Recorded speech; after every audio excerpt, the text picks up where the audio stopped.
አባዬና አቶ ገዙ ተፋጠጡ። አለሜን ሊወስድ አባዬ ቤት ቀጥ ብሎ መጣ። እንግዲህ አንገታችን ይቆረጥ እንጂ አንሰጥም ሲሉ እንግዲህ ዳኒና ካሊብም እንደዚህ ተንጠልጥለው ትሁትን በንዴት እንግዲህ ጉሮሮ አንደርግም አድርጎ ያዛት ማለት ነው። አለሜም አልሄድም፣ የፈለግከውን ነገር ማምጣት ትችላለህ፣ አልሄድም፣ እዛ ቤት አልመለስም አለች ማለት ነው። ናትሻም እንግዲህ በንዴት እንደዚህ ትግዝ ብሎ ቁጭ ብሏል ማለት ነው። አቶ ገዙ እንግዲህ ምርጫ ሰጥቼሽ ነበረ፣ ምርጫውን አልተጠቀምሽበትም።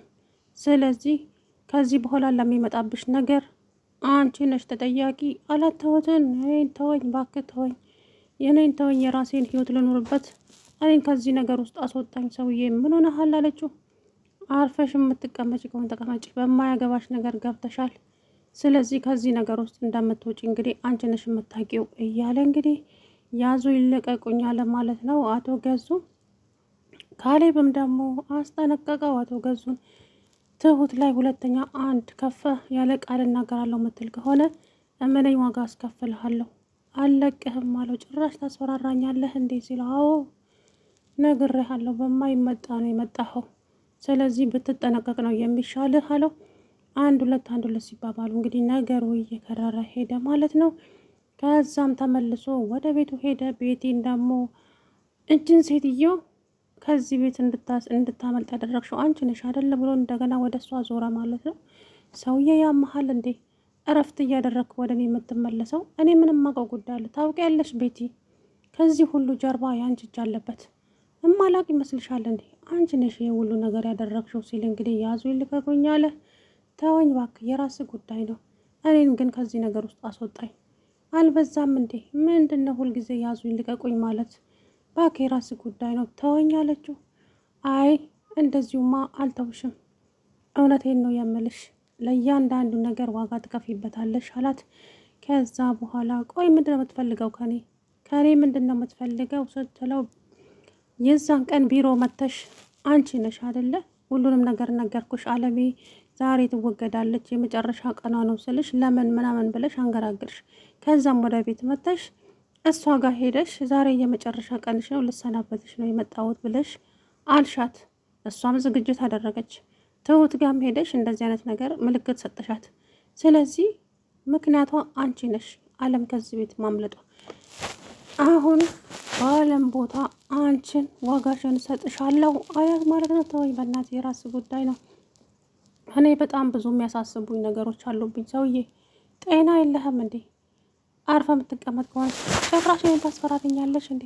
ግንባርሽን ብዬ ነው የምበትንልሽ እያለ እንግዲህ ጭራሽ እሷን እያስፈራራ ይገኛል ማለት ነው።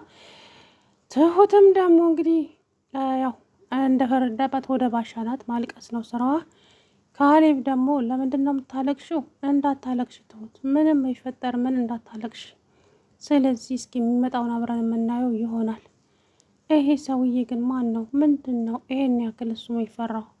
ባለስልጣን ነው ምንድን ነው እሱ? ከዛ በኋላ እንግዲህ ትሁት አውቃለሁ ጉልበት የለውም፣ የሚተማመንበት በገንዘቡና በዚቹ በፈረደባት መሳሪያ ነው እንጂ በፍጹም በምንም አይደለም። ስለዚህ አትፍሩ፣ ምንም አያመጣም።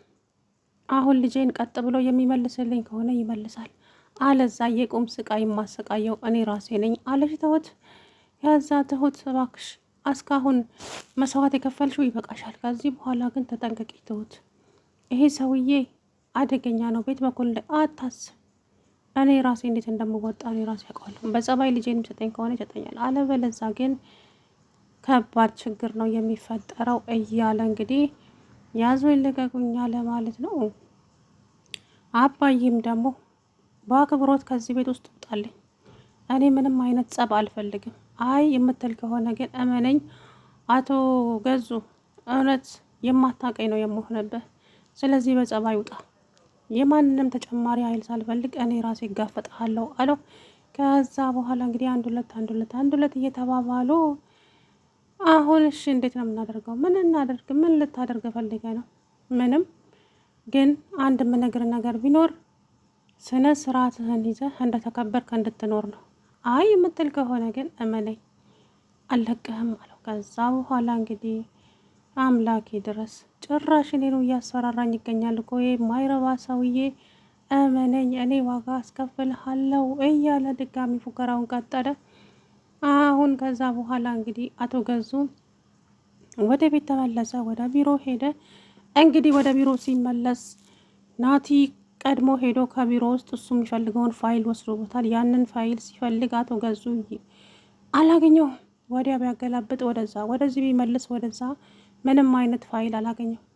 ማን ነው እዚህ ውስጥ ሊገባ ይቻለው? እንዴት በሩንም ክፍት ነው ያገኘሁት? ቆይ እንዴት ነገሩ ምንድን ነው እሱ እያለ እንግዲህ አቶ ገዙ በጣም ግራ ተጋባ። ከዛ በኋላ አምላኬ ድረስ ይሄ ነገር እንዴት ነው ማለት ማን ሊወስዶ ነው የሚችለው ሲል እንግዲህ ወደ ቤት እየበረረ መጣና ናቲ እኔ ቢሮ ሄደ ነበር እንዴ? ሆይ አንተ ሰውዬ ቀልድ አይጠገበም እኮ ደግሞ ያንተ ቢሮ ምን እሰራለሁ ያንተ ቢሮ እስኪ ንገረኝ እባክህ። አቶ ገዙ ደግሞ ብለህ በዚህ መጣ። እኔ ያንተ ቢሮ ውስጥ ምን እሰራለሁ እስኪ ንገረኝ እባክህ። እንዴ ጭራሽ ብለህ ቁልፍ ያለው አንተ ጋር አይደለም እንዴ? እኔ ምን አገባኝና ነው አንተ ቢሮ ውስጥ የምገባው? ቆይ እንዴት ነው ብሎ እንግዲህ ጓ አለበት ማለት ነው። ተው እንጂ ራቲ ተረጋጋ። እኔ እኮ ተናግሬም አልጨረስኩም እና ተቆጣ። አይ እንደው ግራ ገብቶኝ ያንተ ነገር። እኔ ከመቼ ወዲህ አንተ ቢሮ ውስጥ የምገባው? ሚስትህን ጠይቃት ምናምን ብሎ እንግዲህ ጓ ብሎበት ወጣ። አሀ ቀድመህ ቁጣ ብሎሃል። የወሰድከው አንተ ነህ መሰለኝ ናቲ። እኔ በማገኘው በኩል አገኘዋለሁ። ይሄንን ወረቀት እመነኝ፣ በዚህ ገዙን አገኘዋለሁ ብለህ የምታስብ ከሆነ ተሳስተሃል።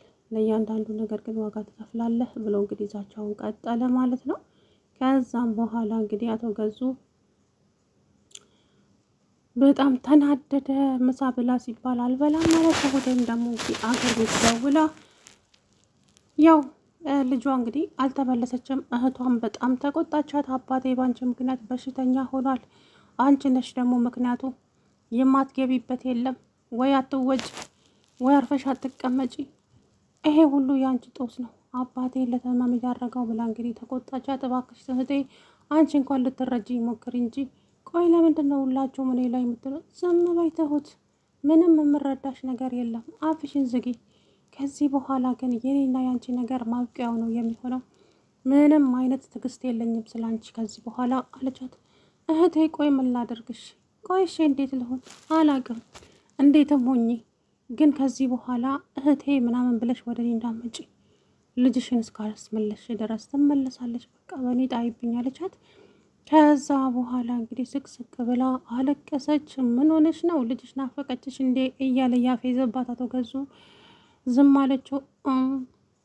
አንቺ ከሆነሽ ተደራድሬሽ ነበር አለምን መልሽና ልጅሽ ልስጥሽ ስለሽ እምቢ አልሽ።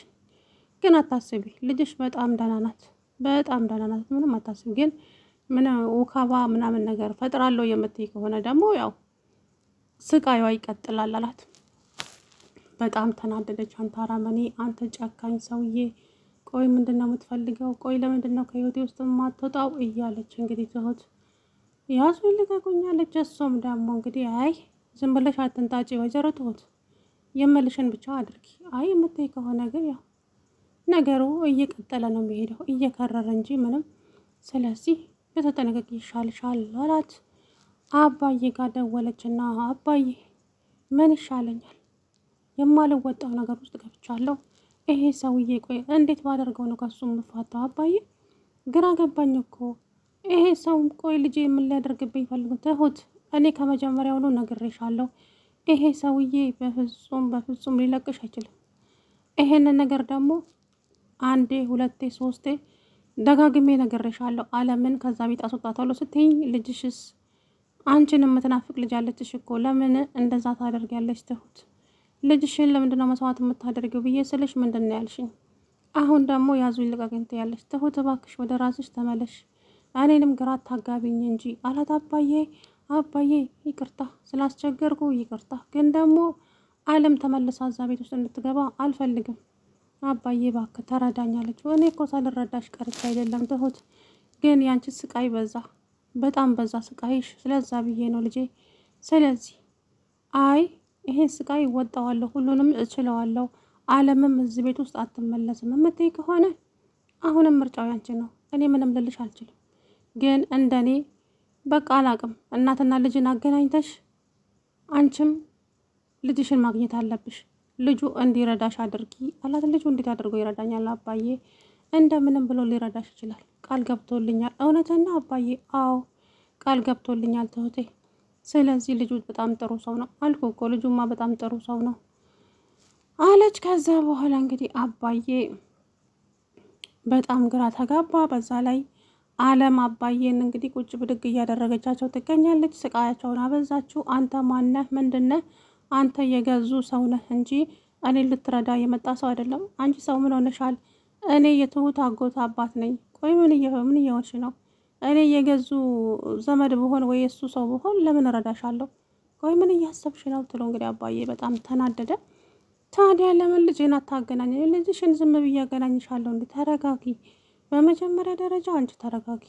አንቺ ካልተረጋጋሽ እኮ ምንም ነገር ማድረግ አንችልም። እንዴ ሴትዮ ምን ሆነሻል? አላት አባዬ። እንግዲህ ትዕግስቱ አለቀ። እሷ ግን እንግዲህ እኝኝን ብላ እንደዛው ቀጠለች ማለት ነው። አምላኬ ትዕግስቱን ስጠኝ። እቺ ሰው ግን ምን ይሻለኛል? አለ አባዬ። ከዛም ትሁትን ጠራና ጸባዩን አልቻልኩትም ትሁቴ፣ በቃ ዛሬ ደህና ናት ስል ይበስባታል፣ ነገም እንደዛው። ምን ባረጋት እንደሚሻለኝ ራሱ አላውቅም። አንድ ሰተኛ ነው ያደረችው። ትጮኻለች፣ ልጄ እያለች ገዙ ሊገለኝ ነው ትላለች።